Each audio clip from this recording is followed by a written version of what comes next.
বাগুইআটি চড়ক পুজো ও নববর্ষ উৎসব কমিটির উদ্যোগে বিধাননগর পৌর নিগমের 17 নম্বর ওয়ার্ডের বাগুইআটির নারায়ণতলা পশ্চিম শিব মন্দির মাঠে পালিত হলো অন্নকূট উৎসব। প্রত্যেক বছরের মতো এই বছরও ধুমধাম করে পালিত হলো এই উৎসব।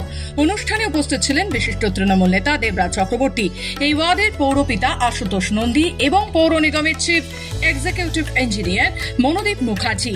প্রায় 4000 মানুষ এদিন অন্ন ভোগ গ্রহণ করেন। এছাড়া ভক্তদের জন্য সামান্য টাকা দিয়ে প্রসাদের ডালিরও ব্যবস্থা করা হয়েছিল মন্দির কর্তৃপক্ষের তরফে।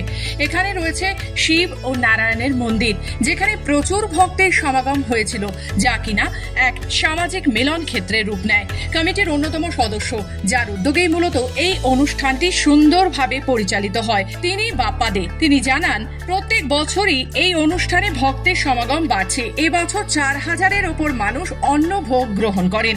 এটা সম্পূর্ণ শিব ও নারায়ণ ঠাকুরের কৃপায় সম্ভব হয়েছে। অভিভাবক আমাদের পৌরপিতা মাননীয় আশুতোষ নন্দী বলে ফেলেছেন এবং আমাদের ক্লাবের প্রধান পৃষ্ঠপোষক এবং এই অঞ্চলের যাকে ছাড়া বিভিন্ন কাজই অসম্পূর্ণ থাকে আমাদের মনোদীপ দা, আমাদের প্রিয় দাদা, উনিও বলে ফেলেছেন। ওনাদের অভিভাবক কথায় আমরা আজকে এইভাবে তৈরি হয়েছি এবং এই পাড়াটাকে উনি এক চেনে এই পাড়ার সবাইকে এক জায়গায় শৃঙ্খলাবদ্ধভাবে রেখেছে এবং পাড়ার যত অনুষ্ঠান ওনার নেতৃত্বেই হয়। আমরা ওনার শিষ্য এবং উনি আমাদের যে শিক্ষায় শিক্ষিত করেছে আমরা সেই শিক্ষায় শিক্ষিত হয়েছি এবং আমাদের পরবর্তী প্রজন্মকেও আমরা সেই শিক্ষায় শিক্ষিত করতে চাইছি এবং এক পাড়া এক পরিবারের মানুষকে আমরা একসাথে আবদ্ধ করতে চেষ্টা করছি। এটা আমাদের আমাদের প্রচেষ্টা।